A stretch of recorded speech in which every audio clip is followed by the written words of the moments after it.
श्री सच्चिदानंद भगवान की जय। अवसर मिल तो जाता है, लेकिन अवसर का लाभ कोई विशेष महान पावन संस्कारी ही उठा पाता है, ले पाता है। यहाँ जितने लोग आते हैं या आए हुए हैं, कोई इसमें से बिरले ऐसा है जिसे वास्तव में प्रभु की जरूरत है, और जिसे प्रभु की जरूरत होती है वही मन चित्त बुद्धि लगा करके संत महान पुरुषों की अमृतमयी वाणी का रसास्वादन करता है। और जब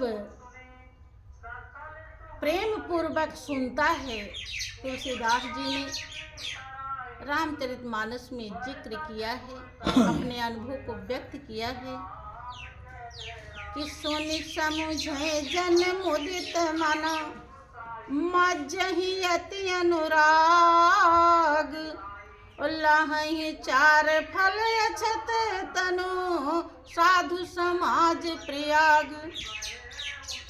सुन समुझे जन मुदित मन, सुनते हैं और समझते हैं। कैसे? मुदित मन से, प्रसन्न चित्त मन से। जैसे आपको कहीं पता चल जाए कि रुपया मिल रहा है तो बड़े खुशी से आप जाएंगे, इतने खुश मिजाज रहेंगे कि केवल रुपया ही दिखाई पड़ेगा, उस समय और कुछ भी नहीं दिखाई पड़ता है। और आप एकदम बहुत तेजी से वहां पहुंचेंगे और तन मन सब आपका उसी में लगा रहे, क्योंकि आप जान रहे हैं कि रुपया हमारे लिए बहुत लाभकारी है। रुपया मिल जाएगा तो हम ये काम कर लेंगे, वो काम कर लेंगे, या खाने के लिए सामान लाएंगे, पहनने के लिए वस्त्र लाएंगे, या मकान बन जो भी है उसका आप कीमत जानते हैं रुपये का, इसलिए वो बहुत आपको खुशी प्रदान करता है। जो महान और पवित्र संस्कारी, जो जन्म जन्मांतर से मालिक के लिए प्रयासरत रहा, इस दुनिया को जिसने पढ़ना सीख लिया, जन्मों जन्मों से यत्न किया कि हे प्रभु तू मेरा है और मैं तेरा, और दुनिया में कोई भी नहीं। वो संस्कारी जब यहाँ आता है तो मुदित मन से सुनता है और मनन करता है। सुनि समुझै जन मुदित मन, मज्जहि अति अनुराग।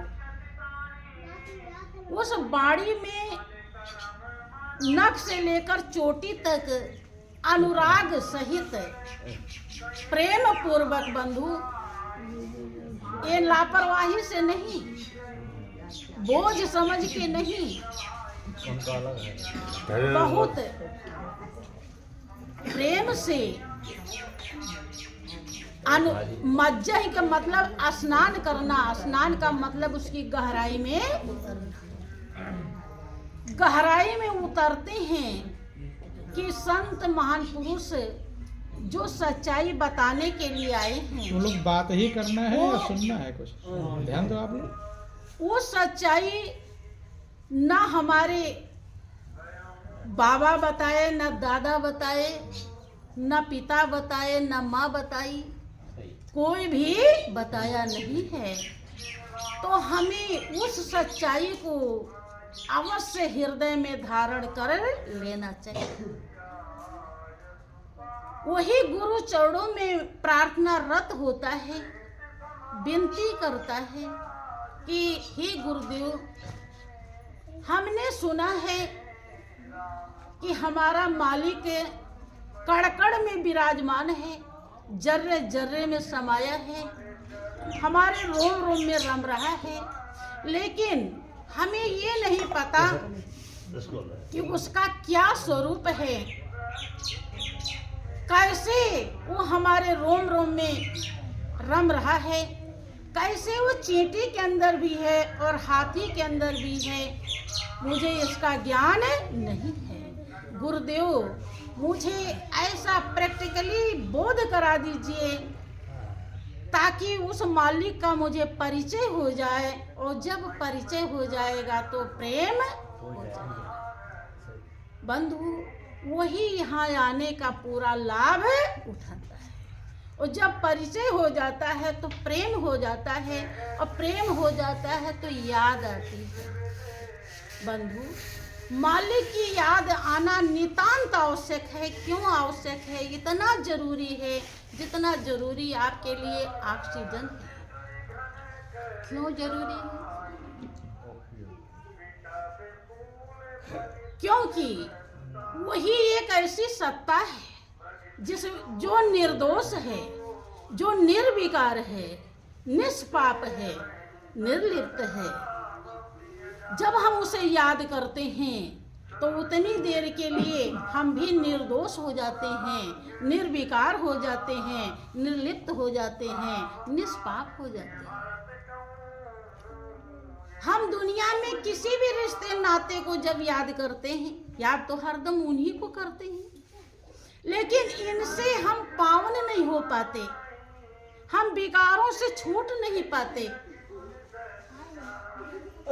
हमारा संशय भ्रम नहीं दूर होता, हमारे अंदर अशांति छाई रहती है, चाहे वो कितना सगा क्यों ना हो। हमारे अंदर कलेश रहता है। कारण, इसका क्या कारण है? बंधु, यद्यपि इनके अंदर भी वही मालिक है, लेकिन हम उस मालिक को याद करना नहीं जानते।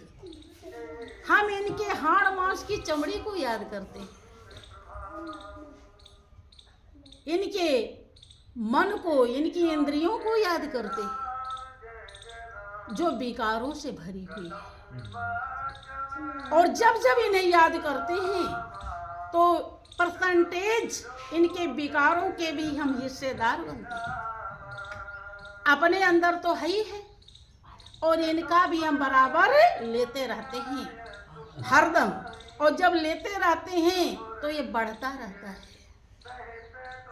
अगर इसी के साथ उस निर्विकार को भी हम याद करना सीख लें, पहचान करके उसे दिल लगाना सीख लें, तो बंधु जब जब उसे याद करेंगे तो ये विकार धुलेंगे। इनसे जो हमें मिलता रहता है, जो हमारा कमाया हुआ है, जो हम रोज कमा रहे हैं, उसमें कमी आएगी। जैसे कोई बीमारी हो गई है, बड़ा दर्द हो रहा है, जब हम दवा ये खुराक लेते हैं तो थोड़ा सा दर्द कम हो जाता है, और जब कम हो जाता है तो हमें राहत मिल जाती है, लगता है कि अब ठीक आराम मिल जाएगा।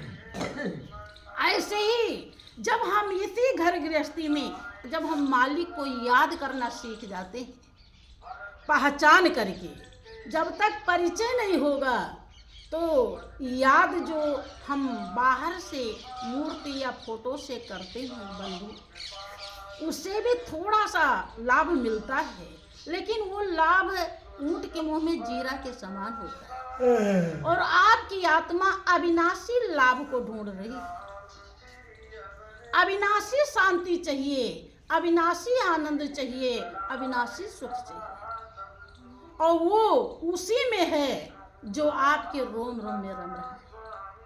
और जब तक उसका ज्ञान नहीं होगा तब तक आप अपनी सूरत को, अपने ध्यान को वहां टिका नहीं पाएंगे। और ज्ञान कराने वाले संत सतगुरु होते हैं।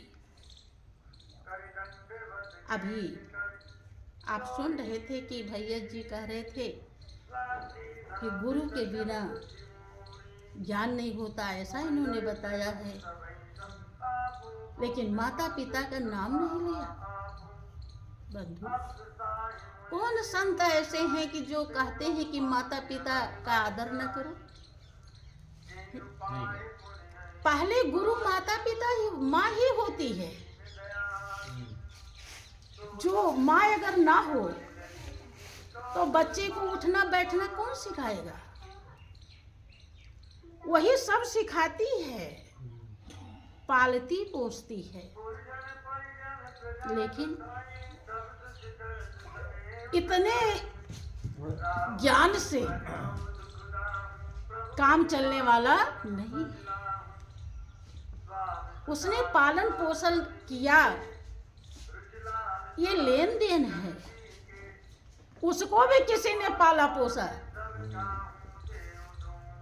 उसको दूसरे ने पाला पोसा और उसने हमको पाला पोसा। हम फिर दूसरे को पालते पोसते हैं। ये क्या है? हाँ, ये लेन देन है। वो माँ जो उदर में बच्चे को लेकर चलती है, उस माँ को पता नहीं कि लड़की है कि लड़का है। कैसे इसकी आंख बनी, कैसे कान बना, कैसे मुंह बना, कैसे जीभ बनी, कैसे सृजन हो रहा, क्या किसी माँ को पता चलता है? क्या माँ कुछ करती है? बताइए, नहीं करती। या पिता को कुछ पता हो तो बताइए। ये तो एक निमित्त मात्र है, बहाना है। इसीलिए जो पिता बनाता है उसको परम पिता कहते हैं। उसके जैसा, क्योंकि वही ऐसा पिता है जैसा कोई पिता नहीं हो सकता। समझ रहे? और जो उसकी खोज करवा दे, जो वहां पहुंचा दे, वो उससे भी बड़ा कहा जाता है। इसीलिए गुरु की पदवी भगवान से बड़ी है। गुरु बड़े गोविंद से मन में देख विचार, हर सुमिरे सो वार है और गुरु सुमिरे सो पार। गुरु के बिना अगर हरि को आप याद करते हैं तो बंधु इसी जन्म मरण में ही रह जाएंगे। जो भी आप पूजा पाठ करेंगे भगवान के चरणों में, व्रत उपवास करेंगे, आरती पूजा करेंगे, उस साधन से आप अपने मालिक की पहचान नहीं कर पाएंगे। जो फोटो में भी है और मूर्ति में भी है, हर जगह समाया है। इस साधन से मालिक नजर आने वाला नहीं। हाँ, जो आप पूजा कर रहे हैं उसका फल अवश्य मिलेगा, लेकिन महापुरुष कहते हैं कि उसका फल 84 लाख योनि में मिलता है। कुत्ता अगर आपको बनना पड़ेगा तो वो वाला कुत्ता बनेंगे जो फर्स्ट क्लास मारुति कार में चलता है या बढ़िया बोलो गाड़ी में चलता है। उसको शैम्पू साबुन से नहलाया जाता है, मलाई रबड़ी खिलाया जाता है, करोड़पति की लड़कियां उसे गोद में लिए रहती हैं, व्यवस्था पेटेंट होता है। लेकिन क्या वो भजन कर सकता है?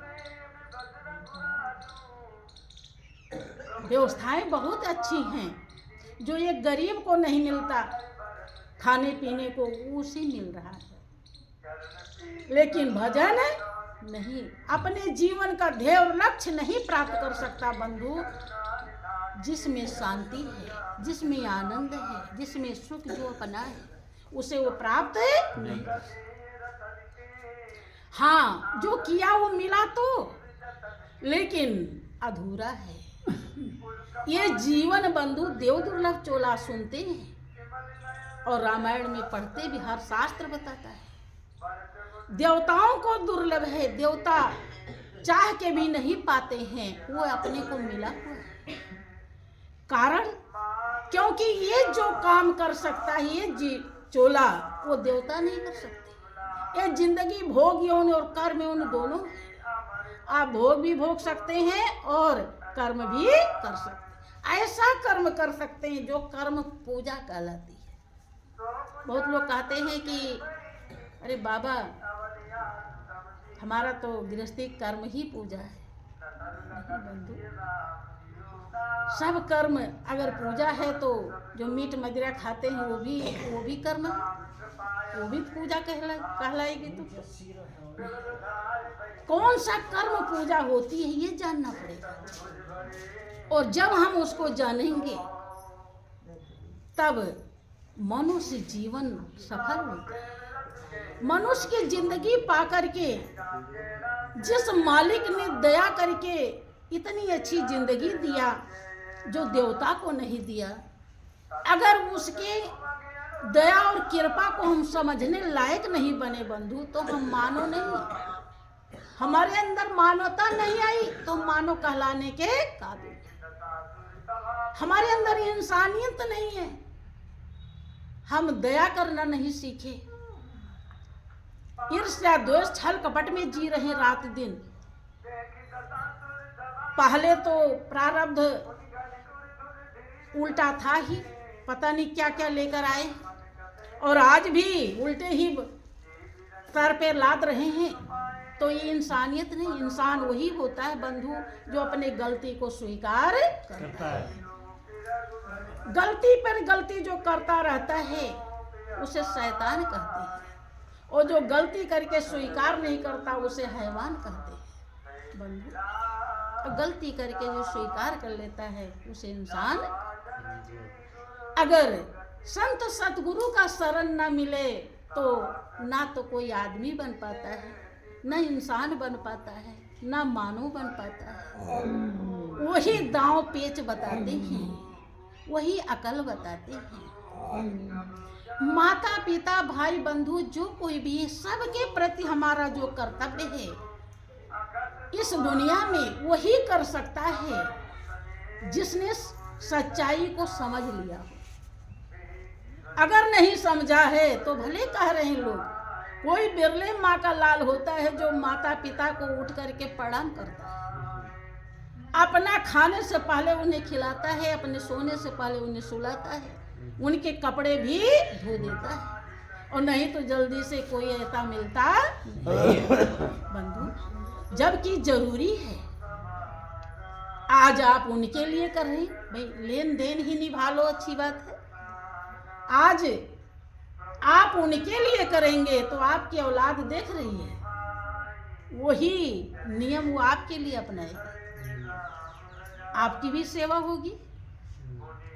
अगर आपने नहीं किया तो आप उम्मीद मत करिएगा कि हमारी भी होगी, क्योंकि कर्म प्रधान है बंधु, वो भी देख रहा और बच्चे तो देख ही रहे। बच्चों को जिस संस्कार में आप पालते हैं जरूर थोड़ा थोड़ा प्रभाव पड़ता है उनके ऊपर, और संस्कार ही अगर उल्टा है तो फिर वो उल्टे बनेंगे ही। भाइयों बहनों देखें, ये जिंदगी जो मिली है खास तौर से सुख शांति आनंद प्राप्त करने के लिए मिली है।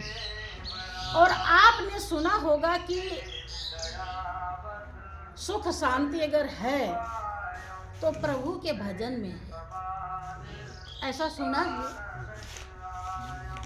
और भगवान राम भी कहते हैं कि भक्ति स्वतंत्र सकल सुख खानी, और बिन सत्संग न पावहि प्राणी। कि प्रजावासी, हमारी जो भक्ति स्वतंत्र है, अर्थात वो 24 आवर्स 24 घंटे निरंतर होती रहती है, उसमें किसी भी प्रकार का कोई भी बाधा नहीं,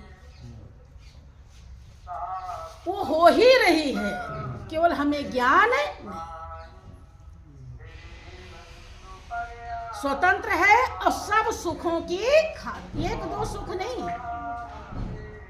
कोई बेटा नहीं पाता तो वो सोचता ये सुख नहीं मिल रहा, किसी की पत्नी नहीं तो ये सुख नहीं मिल रहा, किसी के धन नहीं तो ये सुख नहीं मिल रहा, जबकि ये जिसके है वो भी सुखी नहीं। लेकिन जिस सुख से हमारी आत्मा सुखी होती है, आत्मा की प्यास बुझती है, वो सुख भगवान राम कहते हैं भक्ति में है।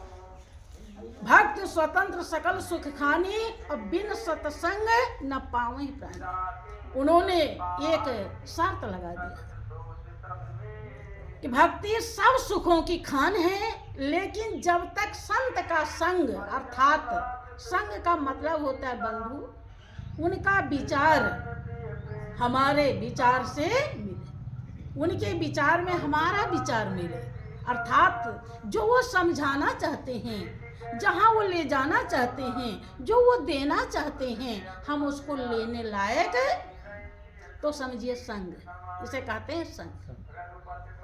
ये नहीं कि बस कुछ समझे बूझे नहीं, ज्ञान भी ले लिए तो भी संग नहीं है। समझ रहे हैं?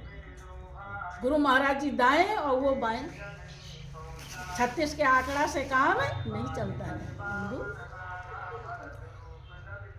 करे भक्त स्वतंत्र सकल सुख खानी और बिन सत्संग न पावे प्राणी। बिना संत का संग के आय प्रजावासी कोई भी प्राणी नहीं पा सकता। पुण्य पुंज बिन, आगे फिर क्या कहते हैं, पुण्य पुंज बिन मिले न संता और सत्संगत संतरित करंता। बिना संत का संग किए कोई प्राणी स्वतंत्र भक्ति को, जो सब सुखों की खान है, प्राप्त नहीं कर सकता। कटु सत्य है।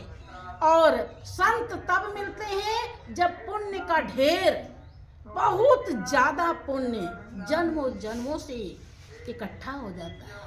यही कारण है कि संत घर में आकर के समझाते हैं। घर में ज्ञान की गंगा बहती है, लेकिन कोई डुबकी लगाने लायक नहीं बनता है बंधु। गले के नीचे बात उतरती, जबकि एक एक पल आपका श्वास 24 घंटे में 21,600 श्वास निकल जाता है। हर श्वास में प्रभु का सच्चा नाम, अनमोल खजाना, जिसके लिए रामायण में चौपाई आती है, वो भगवान राम ने केवट को समझाते हुए उसमें दर्शाया है केवट संवाद कि जा सुनाम सुमिरत एक बारा उतरे नर भव सिंधु हो। वही राम केवट का निहोरा कर रहे हैं। अर्थात एक बार, कब? अंतिम श्वास में अगर आपने सुमिरन कर लिया तो भव सागर पार हो जाएंगे। वो नाम हरदम आपके अंदर चल रहा, आ रहा और जा रहा है, लेकिन आप उसका लाभ उठाने लायक, क्योंकि आपको ज्ञान ही नहीं है। और वो ऐसा नाम है, 33 करोड़ देवी देवता सबके आत्मा का नाम है बंधु। जब सृष्टि रची गई, युग बना, तब विष्णु आए, शंकर आए, राम आए, कृष्ण आए, ईसा मूसा पीर पैगंबर आए। जब सृष्टि नहीं रची गई थी, युग नहीं बना था, तो भी भगवान था। तो उसका क्या नाम था? वो नाम विश्व व्यापक है, वो हर जगह धुनकारे दे रहा है, वो आपके श्वास में भी रम रहा है, जो पहले भी था, आज भी है और आगे भी रहेगा। तुलसीदास जी ने उसी नाम के लिए कहा कि देखे रूप नाम अधीना और रूप ज्ञान नहीं नाम विहीना। कि प्रभु का रूप नाम के अधीन है। अगर भगवान का नाम राम है तो राम कौन नहीं कहता भैया? कहते हैं। लेकिन क्या राम से परिचय हो जाता है? राम का क्या स्वरूप है? राम कैसे रोम रोम में रम रहे, क्या इसका ज्ञान हो जाता है? हमारे ख्याल से नहीं होता है। और तुलसीदास जी कहते हैं कि भगवान का रूप नाम के अधीन है, बस में है। जैसे आपका नाम लेकर बुलाया जाए, आपके अंदर तो दोष विकार भी है, मालिक के अंदर तो कोई दोष नहीं है, आप आ जाते हैं। और जो दया का सागर है वो क्यों नहीं आएगा? आता क्यों नहीं? आपने सुना होगा कि द्रौपदी ने बुलाया तो नंगे पैर दौड़ के आए, और लोग बुलाते हैं कि बहुतों की लाज भरे चौराहे पर लुट जाती है। बहुत रोती चिल्लाती होंगी, कभी बचाने नहीं आते भाई, वो भी तो प्रभु की तो जीव है। आखिर बात किस विधि से वो बुलाई थी, क्या नाम वो जानती थी? आज भी वो नाम बहुत काम करता, जैसा हमारा भाव होता। वो श्वास बेकार जा रही है, उसी श्वास में जब हम 24 घंटे नाम को संभालते रहते हैं तो एक समय आता है, अंतिम समय, उसमें हम सुमिरन कर लेते हैं। लेकिन अब चाहे कि बच्चा पूरे जिंदगी भर ना पढ़े और जब एग्जाम का पीरियड हो तो पढ़ करके सोचे कि हम पास हो जाएं, तो संभव नहीं है। तो यही बात यहाँ भी है बंधु। भगवान राम कहते हैं कि पुण्य पुंज में मिले न संता और सत संगत संतरित करंता।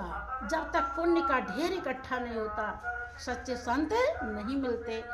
मिलने का मतलब यही है, हमारे भाव ही नहीं हृदय में पैदा होते, हमारा मन ही नहीं कहता है।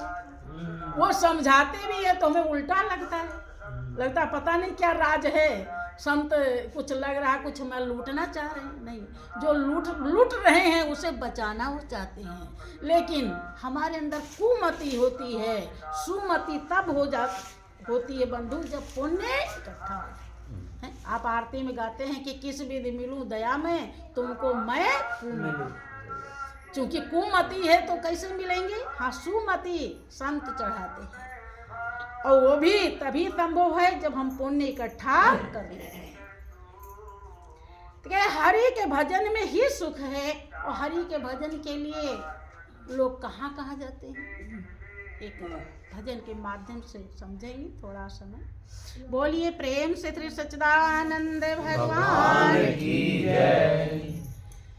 हरि भजन बिना सुख नाही रे, हरि भजन बिना सुख नाही रे। नर क्यों बिरथा भटकाई रे, नर क्यों बिरथा भटकाई रे। हरि भजन बिना सुख नाही, बोलो सब लोग, हरि भजन। बात करते हो, अब बोलो भजन। ब्रह्मानंद एक संत हुए हैं, उन्होंने अपने अनुभव को अपनी बीती हुई व्यक्त किया है। क्या कहते हैं कि काशी गया द्वारिका जावे, काशी गया द्वारिका जावे, चार धाम तीरथ करी आवे, चार धाम तीरथ करी आवे। मन की मैल न जाई रे, मन की मैल न जाई रे। हरि भजन बिना सुख नाही रे, हरि भजन बिना सुख नाही रे। कहते हैं कि हरि के भजन में ही उन्हें सुख मिला, इसलिए औरों के लिए उन्होंने अपने अनुभव को लिख दिया कि हरि के भजन में ही सुख है। बंधु, हरि जब लोग काशी गया द्वारिका जाते हैं, मथुरा जाते हैं, तो किस लिए जाते हैं? हरि के भजन के लिए जाते हैं कि कुछ और के लिए जाते हैं? भजन के लिए जाते हैं। लेकिन वो क्या दर्शाते हैं कि मथुरा भी चले गए, काशी भी चले गए, द्वारिका भी चले गए, लेकिन मन की मैल जो है, अर्थात मन मैला रह गया। क्यों? कि जो पावन है उससे जुड़ा नहीं। किसमें रह गया? दुनियादारी में ही। और दुनियादारी में तो मैल है ही, चाहे वो व्यक्ति हो या वस्तु हो। अब फिर इसको क्या कहेंगे? सभी कह रहे हैं कि हरि के भजन में सुख है। अब जब मैल ही भरी है तो सुख कैसे मिलेगा बंधु? सुख एक अनोखा द्रव्य है जो दुनिया के किसी चीज में है ही नहीं है और सब में है। दोनों बातें हैं, लेकिन हमारी नजर, हमारी दृष्टि जब तक पावन नहीं होगी, पवित्र नहीं होगी, हम उससे जुड़ नहीं पाएंगे। अब हरि के भजन में सुख है और ये सब करने के बाद मैल ज्यों की त्यों है। इसका मतलब है कि जिससे मैल धुलता है वो भजन कुछ और है। वो खंडन करते हैं इन भजन का, जबकि ऐसा नहीं कि इससे फल नहीं मिलता। यद्यपि हमने देखा है ट्रेनों में कि कोई मथुरा जा रहा है, कोई गया जा रहा है, कोई काशी जा रहा है, कोई चारों धाम जा रहा है, लेकिन किसी को हम वो आपस में बात करते हैं, खूब हंसते हैं, खेलते हैं, बोलते हैं, बहने भी, भाई लोग भी, लेकिन कोई ये नहीं कहता कि भाई मथुरा किस लिए प्रसिद्ध है, उनकी चर्चा होनी चाहिए। गया किस लिए प्रसिद्ध है, चारों धाम हम किस लिए जा रहे हैं, उनकी भी तो बातचीत कुछ होनी चाहिए। बातचीत क्या होती है? उनका बेटा ऐसा है तो उनका ऐसा है तो उन्होंने ऐसे किया। बहनें हमारी और घर गृहस्थी की भी तमाम इधर उधर की बातें हम लोग सुनते हैं और पता चल जाता है कि ये जा रहे हैं चारों धाम। बंधु, जब मुंह में अगर नमक की डली है तो चीनी की डली डाल देने पर भी वो नमकीन ही लगेगी। यहाँ से चले हो, कम से कम हमेशा नहीं उस तीर्थ को याद कर सकते, जब चले तो याद करो, तो कुछ फल तो मिल भी जाता। लेकिन वो याद कौन सा तीर्थ करते हैं? जो मैल से भरा हुआ है। यही कारण है कि वो मैल लेकर वहां चले जाते हैं और वहां जाने के बाद भी मेरा तेरा में जरा सी भी कमी नहीं आती, और जब आती नहीं तो एक भी कमी का सुधार नहीं होता। इसलिए इसे भजन नहीं कहते। बंधु, आगे क्या कहते हैं? वेद पुराण पढ़े बहु भारी, वेद पुराण पढ़े बहु भारी, खंडन मंडन उमर गुजारी, खंडन मंडन उमर गुजारी, बिरथा लोक बड़ाई रे, बिरथा लोक बड़ाई रे, हरि भजन बिना सुख नाही रे, हरि भजन बिना सुख नाही। हाँ बंधु, ब्रह्मानंद जी दर्शाते हैं कि लोग वेद पुराण पढ़ते हैं,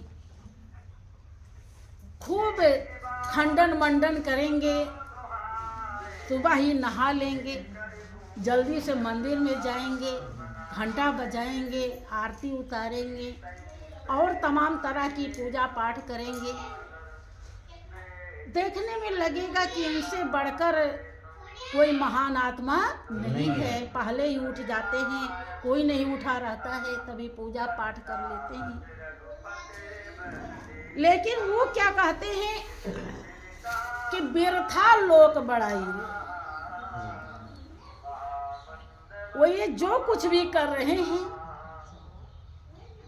ऐसे लोगों को बहुत बार आपने देखा होगा कि उनके अंदर नम्रता और दीनता नाम की चीज नहीं होती, वो अकड़ के चलते हैं। जबकि भगवान की भक्ति, प्रेम बंधु इतना मुलायम बना देता है, इतना मुलायम है कि अभी आप सुन रहे थे कि शिव दधीच हरिश्चंद्र नरेशा और सह धर्म हित कोटि कलेशा। जो राजा हुए वो इतने मुलायम हो गए, उनकी हस्ती मिट गई। जहां प्रजा बैठ रही वहीं वो बैठ रहे हैं। भीख मांग करके ले आए दरबार में, उन्हें जरा सी लज्जा तरम नहीं लगा। और ये पूजा पाठ करने वाले कोई साधु महात्मा मिल गया तो सोचते हैं आप तो मामला गड़बड़, झुकना न कहीं पड़ जाए। वहाँ भी आंकड़े भी रहते हैं बहुत, तो ऐसे कभी कभी तो साधु महात्मा को ही झुकना पड़ जाता है। ठीक, उसमें कोई दिक्कत नहीं है बंधु। झुके जो झुका ही है उसे झुकने में कोई परेशानी ही नहीं है, जो मिटा है उसे मिटने में कोई परेशानी नहीं है, जो सब कुछ ताक पे रख दिया है उसे किसी प्रकार का दिक्कत नहीं है। लेकिन तुम्हारा क्या होगा? ब्रह्मानंद जी कह रहे बिरथा लोक, अहंकार भरा हुआ है, और जहां अहंकार होता है वहां भगवान नहीं होता है। खाली दिखावा होता है कि हम बहुत बड़े पुजारी हैं, जैसे लगेगा कि हम कुछ हैं, तहां जो सब कुछ है वही हट जाता है। बर्तन में अगर थोड़ा भी पानी रखा है तो अमृत डालेंगे तो वो स्वाद नहीं आएगा, पूरा गिरा देंगे तब अमृत का आनंद आएगा। ऐसे ही अगर थोड़ी सी कमी रह जाती है तो जीव को मंजिल नहीं मिलती, और अगर अकड़ ही है तो भक्ति की एक छींट भी वहां होती नहीं।